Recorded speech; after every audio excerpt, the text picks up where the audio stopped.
चीन और ताइवान का तनाव चरम पर है। इस बीच चीन में अमेरिकी राजदूत निक बर्न्स को फिर से बीजिंग का दौरे पर जाना पड़ा। चीन में अमेरिकी राजदूत निक बर्न्स को अपना सफर बीच में ही रोककर फिर से बीजिंग का रुख करना पड़ रहा है। बताया जा रहा है कि अब निक पर 2 जिम्मेदारियां हैं। पहला, अमेरिकी प्रतिनिधि सभा की स्पीकर नैन्सी पेलोसी के प्रस्तावित ताइवान दौरे की खबर के बाद उपजे संकट को खत्म करना, और दूसरा, बाइडेन और जिनपिंग के साथ होने वाली फोन कॉल की तैयारी करना। लेकिन बड़ा विवाद पेलोसी के ताइवान दौरे को लेकर है। चीन पेलोसी के ताइवान दौरे से भड़का हुआ है और इसके बुरे अंजाम भुगतने की धमकी भी दे चुका है।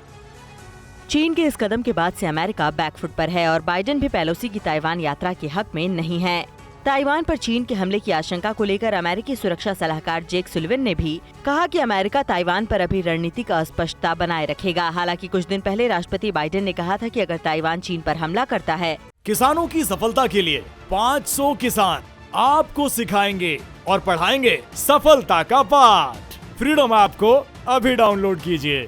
तो अमेरिका सैन्य हस्तक्षेप करने से पीछे नहीं हटेगा। जेक सुलिवन ने कहा कि अमेरिका की हर सरकार में ताइवान नीति में शब्द अलग होते हैं। इसी अस्पष्टता ने अमेरिका को ताइवान क्षेत्र में शांति और स्थिरता बनाए रखने में मदद की है। इधर पीओके में पाकिस्तान के कंधे का सहारा लेकर चीन नई साजिश को रच रहा है। खबरें यह है कि चीन ने पीओके में अपना दफ्तर बना रखा है। भारतीय सुरक्षा एजेंसियों ने बाकायदा इसकी जानकारी भी सरकार को दे दी।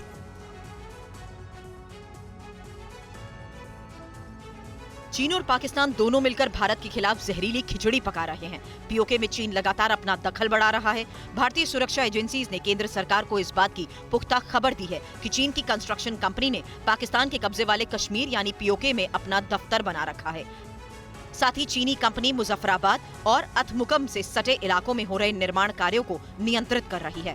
भारतीय सुरक्षा एजेंसीज ने केंद्र सरकार को बताया कि चीनी कंपनी मई से पाकिस्तानी सेना के लिए बंकर्स का निर्माण भी कर रही है।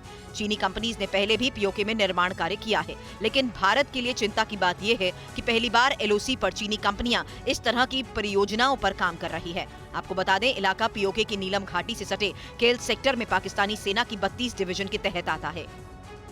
आशंका जताई जा रही है कि पाकिस्तान पीओके के इलाके को भी चीन को सौंप सकता है। दरअसल पाकिस्तान का विदेशी मुद्रा भंडार खत्म हो रहा है। ऐसे में चीन के चंगुल में फंसा पाकिस्तान वही करेगा जो चीन उसे कहेगा। उधर भारत और जापान की नौसेना का संयुक्त सैन्य अभ्यास। अंडमान सागर में दोनों देशों का संयुक्त सैन्य अभ्यास। चीन की चुनौतियों को जवाब देने के लिए नेवल प्रैक्टिस।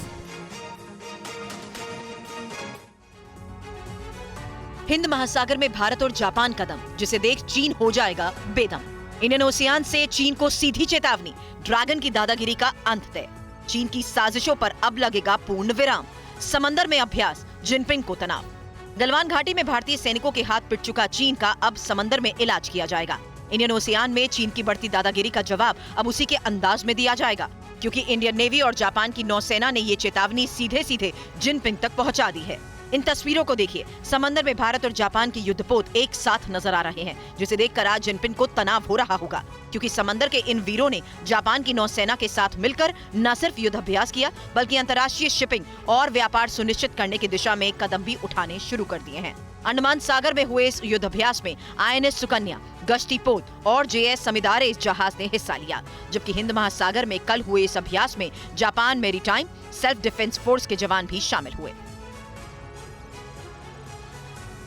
लोग कहते हैं महिलाओं के लिए ही टीवी सीरियल बनाई जाती है। आप उसे बदल दो।